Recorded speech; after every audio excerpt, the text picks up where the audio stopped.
and psychology and Buddhist studies, and then you and neuroscience. And neuroscience in Bristol and in Sheffield and all over the places. And then you actually went into industry for a long time and worked for Hewlett Packard and this kind of so you ask him if you want to know something about that.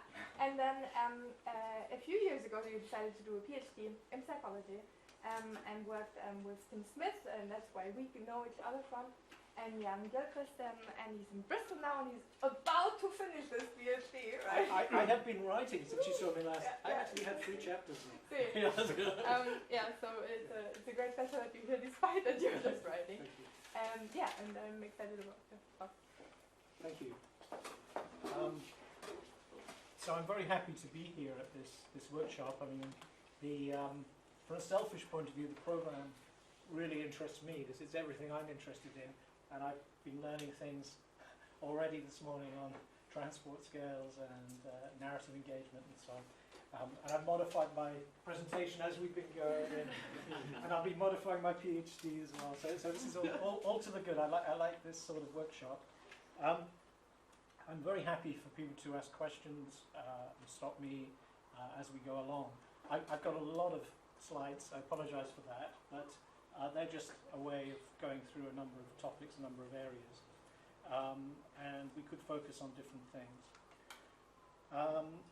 So let's get started. And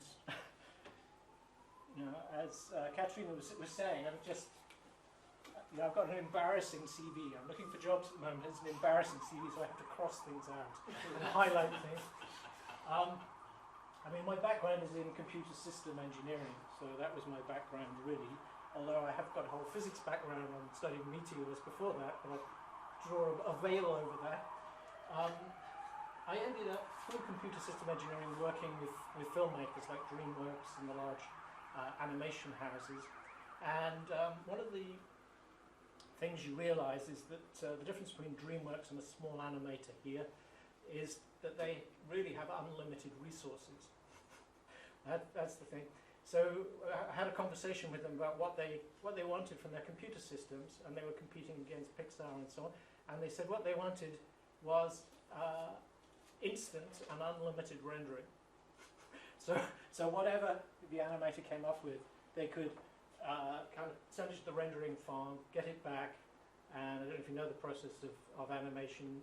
The artists design using models, and then to get a kind of a fully fledged animated frame that looks like the physics of reality, if you're lucky, then that goes off to some big computer farm, and then it comes back, and usually it comes back not quite the way they imagined it because there's not quite enough computing.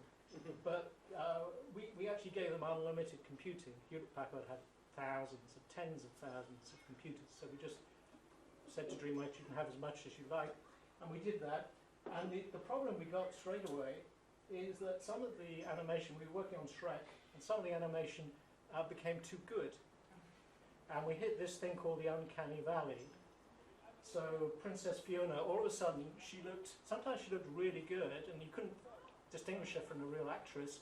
Sometimes she looked really sinister and scary.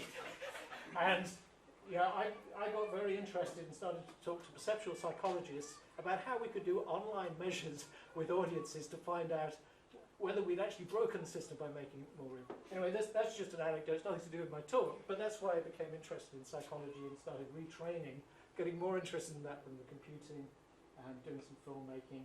Now, as Katrina said, I'm working at University of Bristol, doing a PhD on dynamic attention with film, and working with Tim Smith as well in Birkbeck, who some of you know, who's was one of the people who kind of put me on the right track about how to do this work. In Bristol as well, we have something called the Bristol Vision Institute. It's a bit like this with different people, really. We bring multidisciplinary people together, and we discuss problems involved in vision. And those problems can be as diverse as how to create new cinema types, new displays, look at HDR formats, high frame rate, to how the military can have camouflage, or whatever the problem is. So I'm part of it. That's quite a stimulating environment. And some of the things I've been involved with are of interest to other people, like how do you work out whether You know, 120 frames per second is perceptually different from 24 frames per second and so on. So there's some of that. I'm just throwing these things out there because in the discussion, if you want to ask about those things, we can talk about those things. So what my PhD has been involved with is this area here, attention and film.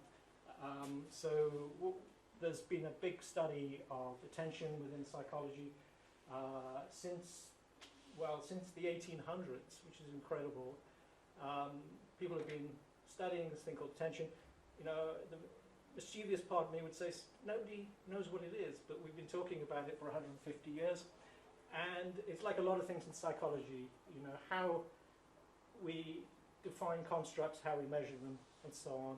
And that whole actually sort of defines what they are in some ways. And a lot of this discovering, you know, looking into transport, immersion, attention with film, media, or play is in this realm of, you know, it's between this phenomenological thing of what people feel these constructs mean and what we can actually measure with current neuroscience and so on, and how those two match together. So I touch a little bit on that. Within my PhD, what I've been doing is looking, particularly at a measure called dual task reaction time, and I'll talk to you quite a bit about that. I think that's an interesting method for measuring attention while you're engaged in a task. In this case, I'm going to talk about film, but it could be something else as well. It could be playing with Lego, or it could be whatever you might be interested in. The other thing I'm going to talk about is a little bit about presence, because I did quite a lot of work on this thing called presence, which relates to our previous talk.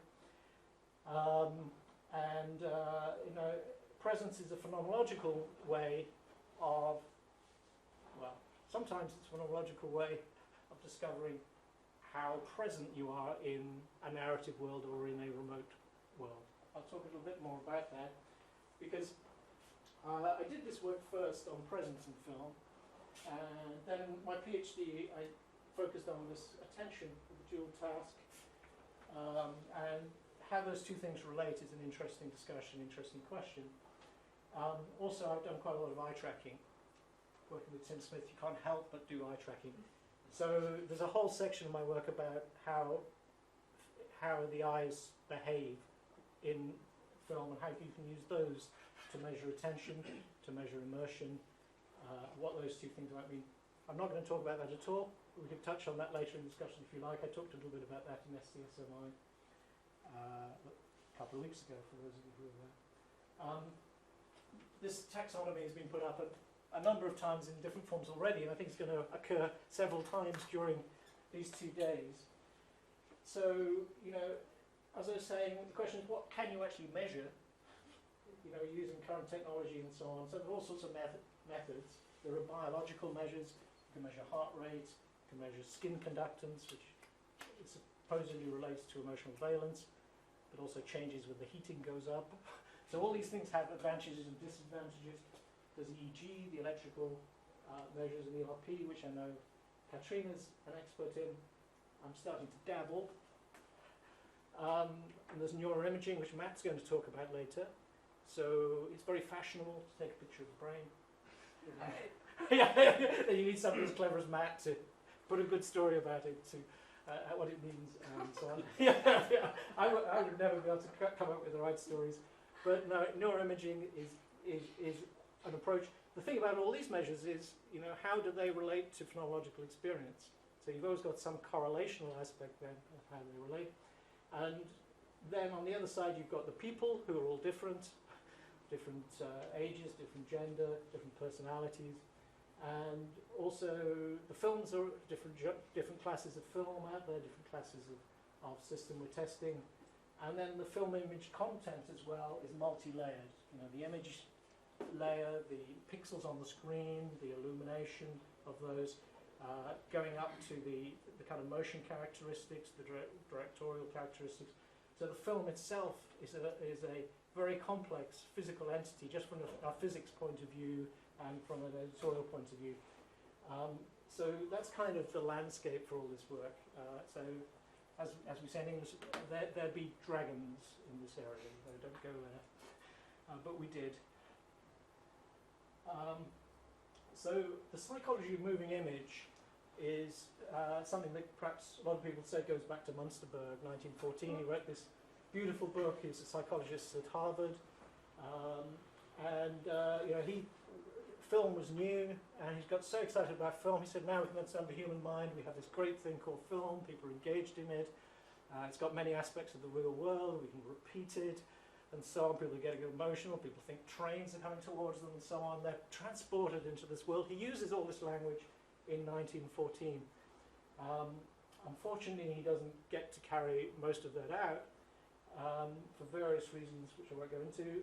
And that's then picked up a lot later on when cognitive psychology and technology allows us to start to investigate these things. Bordwell starts to write about it, gets interested in cognitivism, for those of you who know about that.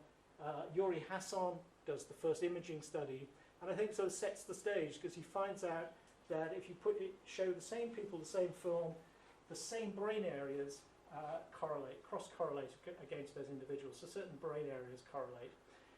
So it sort of shows that there is some sort of synchronized group behavior between a group of observers, which kind of gives us hope, because psychologists love to normalize, look to the norm, and he showed that maybe there is a norm that we can study. So that's kind of a very important study. People like James Cutting have been analysing how film itself perhaps has evolved over 80 years to hit a sweet spot of capturing attention. Shots have got faster, the contrast, everything is directed at a low level to kind of direct viewers of attention in a synchronized way across an audience. So film itself almost has evolved to human perception. That's one theory anyway. And Tim Smith has done these wonderful eye tracking studies where he's been looking at edit blindness, the fact we don't see edits, how cinematic attention is orchestrated as well from an eye movement point of view. So this is kind of background. So anyway, now to the talk. That was the introduction. So what I propose is to do 4 things if we have time, and if you want to do them, we can always meander or focus on one particular thing as we go. To start with, I thought we'd try and do an experiment. Now, no guarantees it's going to work. At least you'll get the experience of having participated in the presence experiment. If it goes well, we'll end up with a beautiful graph, and we'll be able to compare the boot camp transportation scale with what I've done in the lab. That's a really good situation. A really good situation would be that we actually do the experiment, I gather the data, and I email it you later. That would be a good situation. Bad situation is the film won't play, the scales don't make any sense, and we'll think, no! Let's go back to filmmaking. Let's ignore all this psychology stuff. So anyway, we'll play with that. I think this is goes into the realm of working with children and animals in theatre, doesn't it? Doing live experiments. I've done a few of these now. We did eye tracking with the film festival, and I actually, one of the first screenings of Avatar, I tested audiences in 2D and 3D to see whether stereoscopic made any difference. That was, there was more pressure there than this, so we'll have fun with that.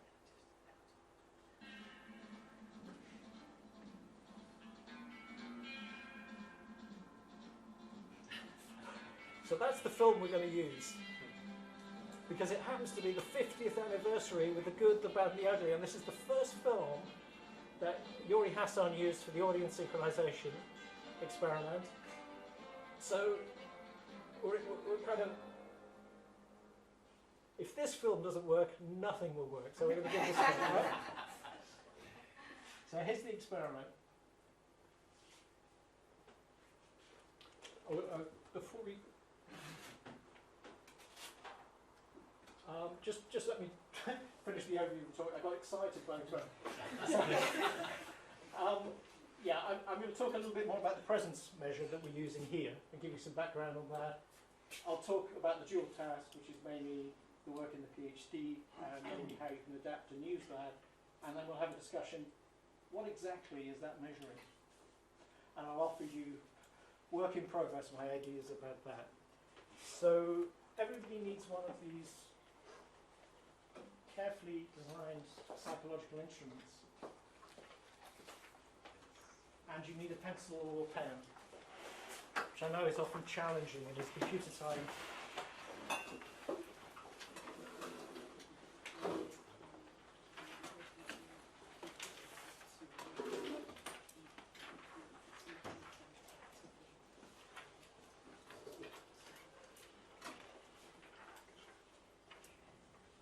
Has everyone got a... almost. So, number one, ensure you have a presence worksheet, Exhibit 1. Please read the instructions. You'll need a pen. If you haven't got a pen, please shout, and I'm sure we can find you one. Great.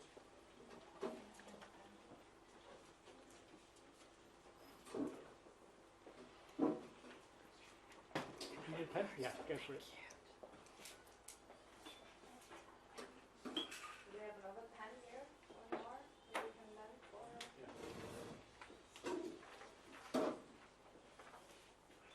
Oh, So, I'll just read the instructions briefly for everyone. So presence is defined as being there, which is being in the narrative world of the film. From time to time, while you're watching the film, you'll hear a beep. Some are high beeps, some are low beeps. Don't worry about that. That's all to do with another experiment. This is the signal to make a presence rating. So you'll find there's a sheet with lots of lines on it. What you might feel is that you're highly present and carried away into the world of the film, in which case you bisect the line, you put a vertical line towards the high end of the scale for signal number 1. If you feel really low and you're really in a workshop somewhere and you don't even know there's a film going on, you might put a line on the low end. Otherwise, with your accurate self-confidence, not thinking about it at all, you put the exact correct distance between those 2 points depending on how transported you are into the world of the film. So you can put the line anywhere, low to high. There are no right answers. Whatever you do is completely correct. So don't think about it, just do it. Main task is to enjoy the film. This is the secondary task. So just do this as you go. Try and keep in sync. I've put some very faint numbers in the top right-hand corner. If your number on the sheet doesn't correspond to those, somehow just get back in sync. So that's really the instructions. Any questions? And then we'll talk a little bit about scoring. I'm going to put you to work. You're going to do the analysis, and I'm just going to watch. Okay? Are we ready for a film? We should have popcorn.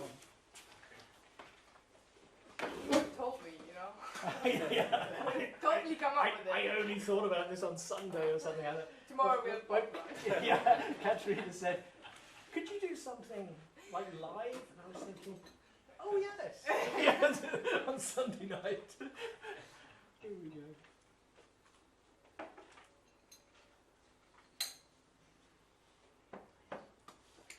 Whoops, that's too slow.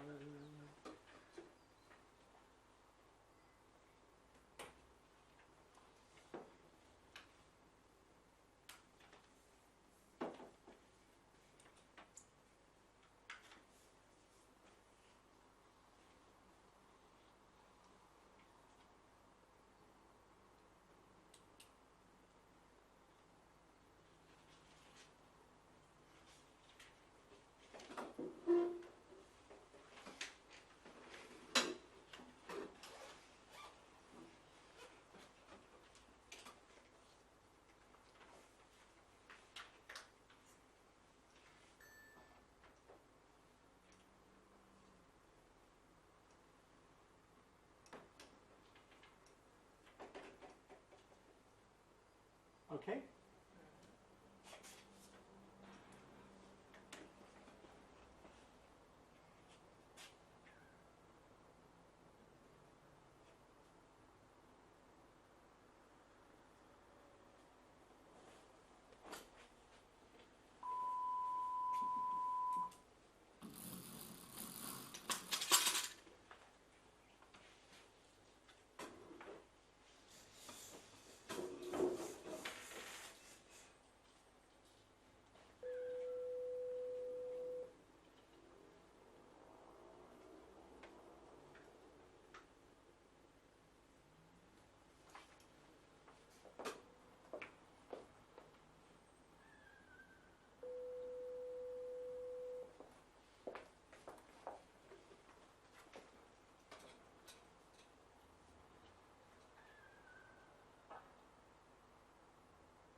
sorry the film wasn't all that great quality.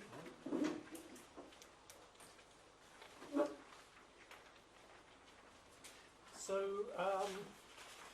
what you should also find in your sheet is a ruler. No expense spared. So, what I suggest is you take your ruler, you bend the edge down like this, and then on each of your lines you measure from the left-hand side how many units along is your point. I think we'll only go for integer numbers, so write down in your score a number 1 to 10, depending on your present score, and you should then have 20 values, 1 to 20, 1 to 20, going down the right-hand column.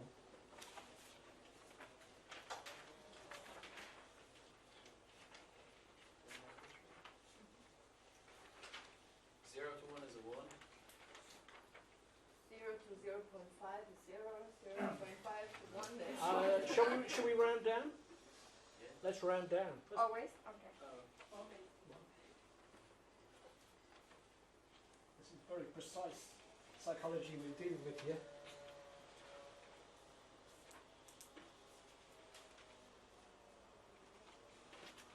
I think in Italy sometimes they do still exactly this. Ah! Yeah. Oh.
I think I had wondered whether to take them all online, but I think given, in the interest of time, I will collect your sheets in and give you a graph tomorrow. Yes. How would that be? And then we'll push on with the presentation.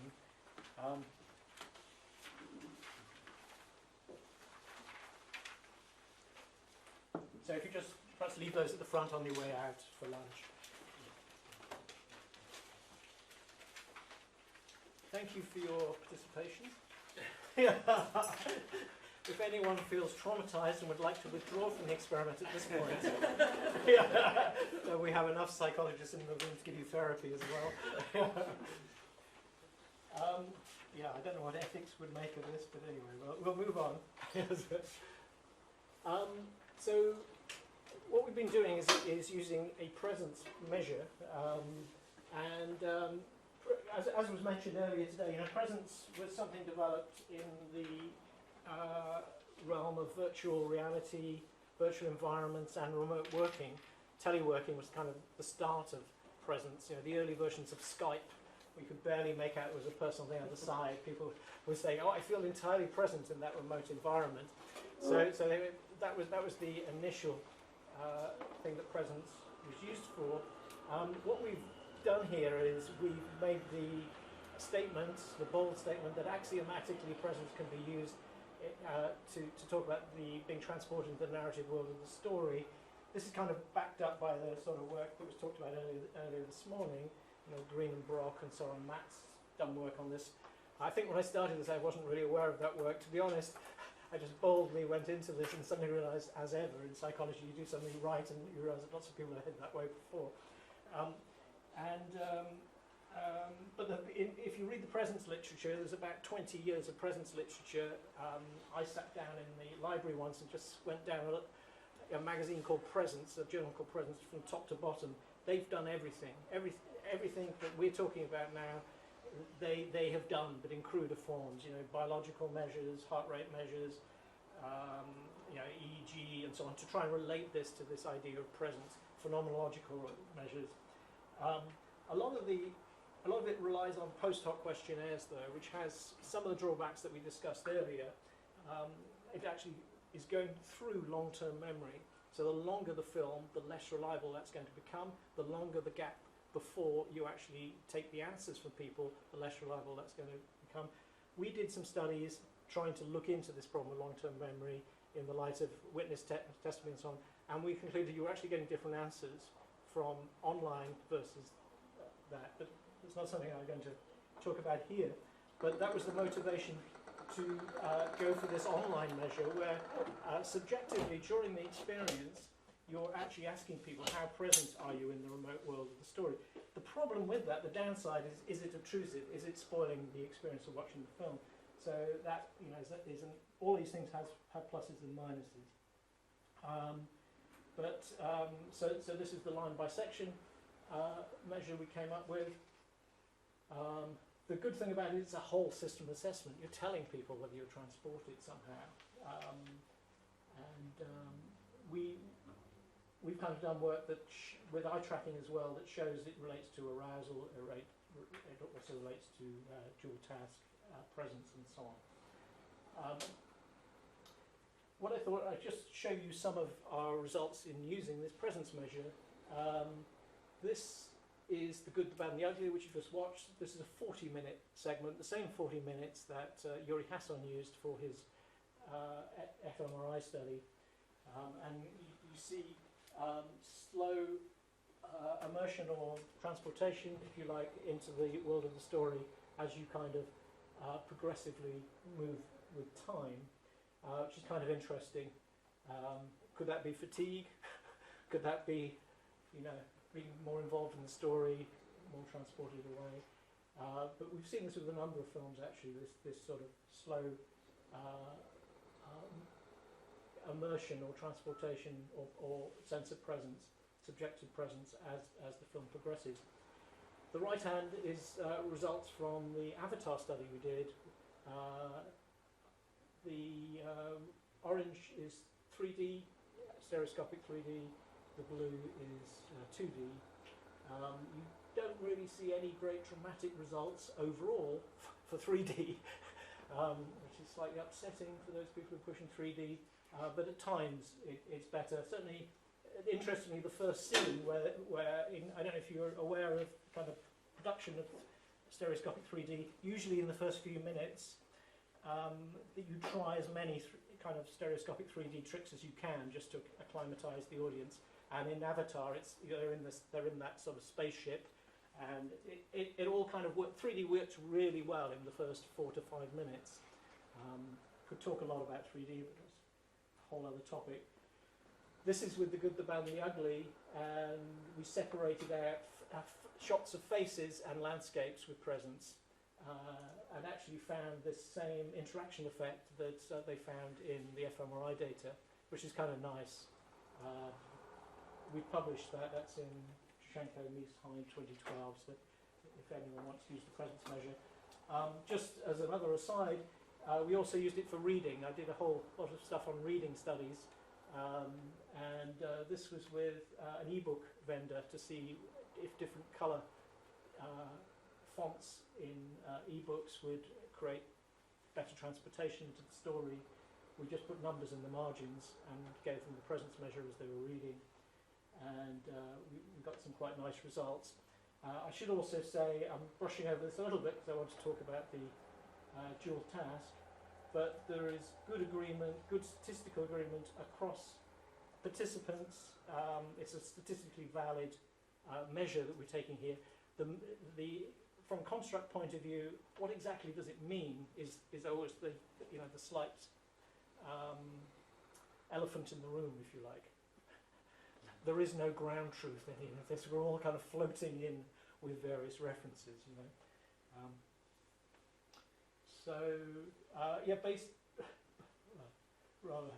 Maybe I shouldn't say that based on that, an e-book vendor chose their colours, but strange things do happen. I was just kind of having fun. So yeah, from these presence results, we found all sorts of things. We tried black and white versus colour film. You know, is black and white more novel for people now and more engaging? Do you get a sort of Hawthorne effect with black and white? And actually, we found that was the case, and that has been used by directors now to put certain scenes in black and white to highlight them. We were talking about this oddball effect earlier. So that seemed to be working. 3D leads to slightly higher presence, but not significantly. Close-ups of faces leads to higher presence. And then we did various things on shot length, which I haven't really talked about. So now I'll move on and talk to dual task.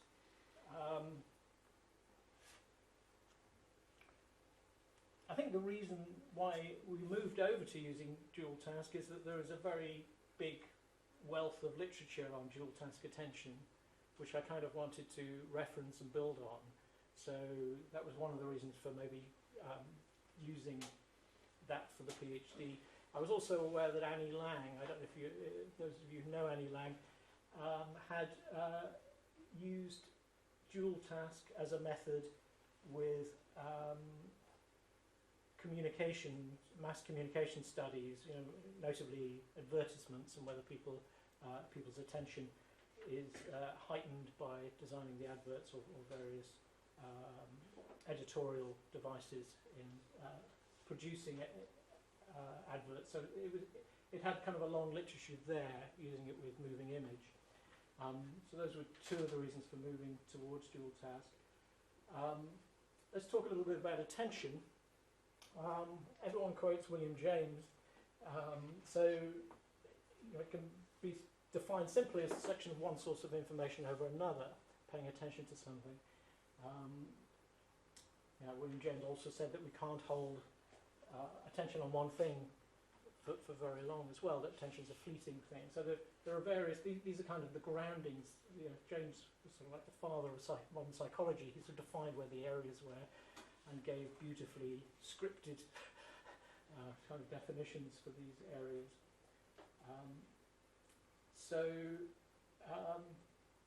And the other thing is, you know, the question is, what's the relationship between attention, engagement, and engagement? Well, psychology would say that in order to be process information, you actually have to have overt visual attention towards it. So whatever your eyes are looking at, you're processing. So to actually measure engagement in the film, then you need to be processing different bits of the film. If you don't see large parts of the film, you don't see any of the film, you're not processing it, you're not engaged. It's the equivalent to a dark room. So visual attention does seem to be kind of a good measure of engagement. You know, exactly what that relationship is, I guess, is another issue. So if we look at the ecology of visual attention, then, you know, in psychology we talk about endogenous and exogenous processes. So the processes that are processing the image. If the door suddenly were to fly over, we'd all kind of look towards that because we have these sort of kind of low-level mechanisms, maybe evolutionary primitive mechanisms, which bring to light threat and salient things in the world for us to process. But also we have our own top-down goals, which are the endogenous processes. So there's kind of this relationship between endogenous and exogenous processes. So Itty and Koch and Niebuhr famously produced a computational model which used what we knew about the biological processing of vision at the very low levels of the brain to develop a set of features to kind of make predictions of where people's eye movements would go based on the features in the world, and did that very accurately, well above chance. But in a later paper, Kami and Itty showed that what we want to do can override these low-level processes in a dynamic world. So endogenous can trump exogenous. So this is kind of the picture of visual attention in the natural world. Film, of course, is very different because it's a constructed medium and it's engineered to direct attention towards what the director wants you to see at any particular moment. The director is framing the shots as well as directing the story, so it's working at endogenous and exogenous levels to kind of maximise engagement. And this is what James Cutting was talking about when he kind of talks about the evolution of film towards an attention machine, towards engagement to the parts of the film that they want you to see. Bordeaux calls that intensified continuity.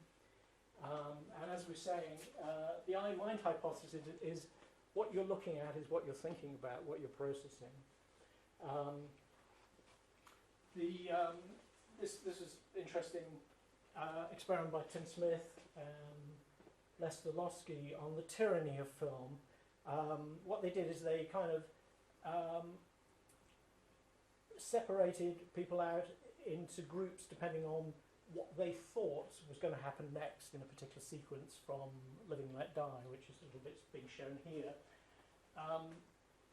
and tried to see whether people's eye movements would be different depending on what they believed was going to happen next. I think it's the scene where Jaws lands in the circus net. Interestingly, it didn't seem to make any difference what people thought was going to happen next. Their eyes were actually directed in the same way. So the tyranny of film is that they've got it so squared up in terms of the image that you know. I think that this has been discussed in some literature about how propaganda can work. You know, the film can direct what you see, and as we know, what you see is what you're thinking about. So it's a very powerful medium, cinema, and very different from the natural world in some ways. So that all has to be taken into account. This little clip as well has got the eye movements on it here as a heat map. And what you're seeing there is that all the eye movements, because all participants are looking at the same place at the same time. So there's this, and there's a central tendency to direct their gaze into the centre of the screen. So that's important. So investigating film with dual task. So this measure comes from cognitive psychology. It's actually got a very long history, but you know, the kind of recent history, I guess, is 1960s, 1970s, is that you give people two things to do. They're watching the film, but also every time they hear a beep, they respond with a button, and it's the reaction time, their time to react, which is your measure, a secondary reaction time. We're assuming that people have a limited capacity of attention, a limited processing capacity in their brains, and if most of it is being engaged in the film, processing the film, there's very little to spare to come back and press the button, so your responses will be slower. So slow reaction time on the secondary task, high engagement on the primary task, watching the film. That's the beautiful simplistic way that it was written up in the early 1970s, and it was used for all sorts of things, from design of aircraft to displays, to all sorts of things, to reading studies and so on. Annie Lang and a number of people in communication studies picked this up for media and communication studies and used it extensively for about 20 years. I think with that assumption that it was all to do with resources remaining in the cognitive system as they were kind of moving through. There are also lots and lots of different versions of this dual task. The signal could be like the one we just did with an audio signal, or you could have a visual signal. You know, the screen could flash and you could respond. You might have to make some sort of choice. You might need to say, well, was the tone high or low, or did the screen flash twice, or add two numbers together or something. So the secondary task can be made more and more cognitively complex, and it can be pushed towards a particular modality, visual or audio or anything. So one of the things I did, I have been accused by my supervisors of having done too many experiments, haven't I? Several times. Yeah. I ran every possible version, and I've got a whole. If people are interested in this, I've got a whole thing about which works best for different modalities. the bottom line is that audio choice reaction time seems to work best, has the best validity in terms of sensitivity to kind of the films I was monitoring. So simple reaction time, you just hear one tone and you respond. Haptic, that was on one of these iPhones, it vibrates. Unfortunately it's noisy as well when it vibrates and you press a button. That didn't really work very well. I think it's the way the vibration works in there. It's actually an armature turning, which takes too long. Visual reaction time does give some interesting results, but audio choice reaction time is what we settled on. I will publish this sometime if people are interested. Yeah. You should publish all of that. I'm trying. So, yeah, choice reaction time is what I'd recommend anyway. So here's a choice reaction time dual task measure of watching that same sequence of the good, the bad and the ugly. Again, you see kind of increasing engagement, if you like, going along. Doesn't have the same shape as the presence measure, which we could talk about. But it gives a nice kind of valid measure across participants. It's repeatable, etc., etc. So we've done some nice things with this. One of the things we were interested in is why on earth does it keep going up like that? You know, what's actually happening here? Is it the narrative? So we thought, well, we'll take the film and treat it as a pack of cards, split it into small chunks and shuffle it so it doesn't have any narrative. So it's got exactly the same visual characteristics, but it doesn't have the narrative anymore. A lot of students in the experiment actually preferred the shuffled version of The Good, the Bad and the Ugly. Some of them said, well, yeah, with The Good, the Bad, the Ugly, it's a film like my dad would enjoy. But when it was shuffled, it was enjoyable and fun. Anyway, what can you do? Here we go. So if you shuffle it, that effect goes away, which is kind of interesting. So, you know, it sort of suggests that maybe it's narrative. I mean, it also suggests that maybe it's because those little chunks of film are in that order for a reason. And if we kind of ran the experiment in the shuffled order and then reordered them, we'd get this. But you don't. So yes, it does appear to be the narrative, and but there are other components which kind of relate together. Maybe the chunks themselves still have narrative, and the actual chunks, even within a 40-minute film, shuffled together, we can create order out of chaos, as most psychologists know. So maybe people still create a narrative. The fact that he fell before he was shot was because he knew he was going to be shot in the future. You know, you can always create a narrative. So from those simple experiments, we came to the conclusion choice reaction time is a useful instrument for investigating attentional effects in film. Narrative, not fatigue, is perhaps what we're seeing in that initial section of The Good, the Bad and the Ugly. How are we doing for time? It's 12 o'clock. I'm conscious we haven't had any discussion. Are we okay? So I'll just talk a little bit to this, and then if you've got any questions, we can have some discussion based on that.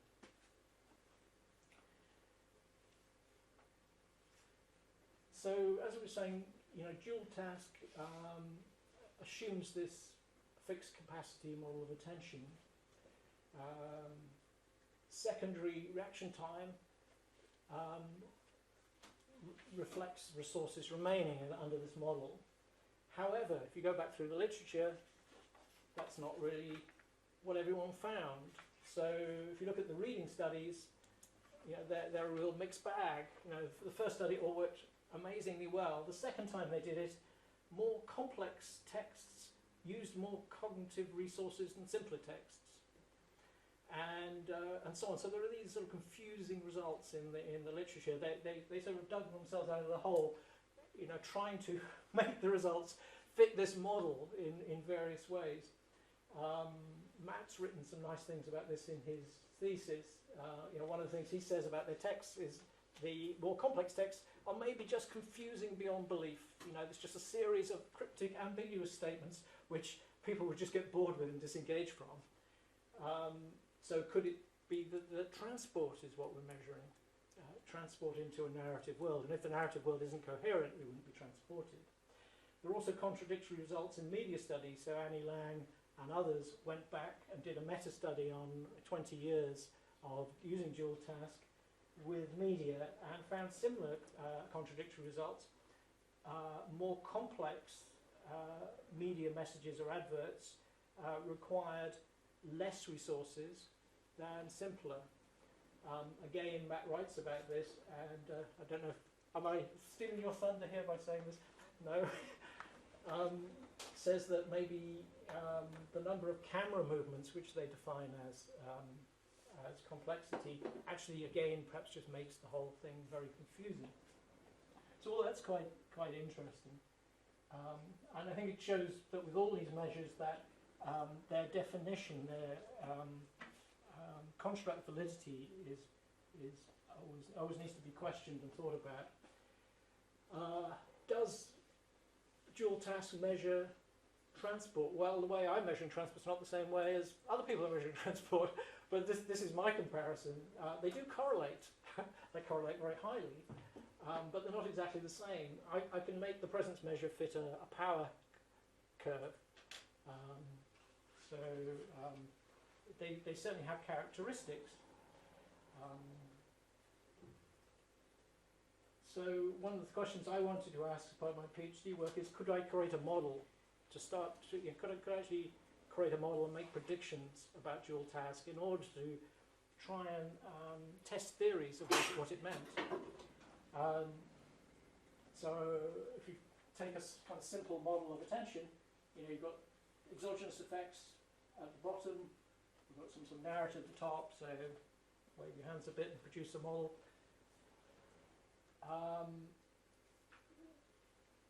What I did is took the Etienne computational model, which is designed to predict eye movements, and what it does is it takes a series of features, as I said, for intensity, orientation, and so on, and it then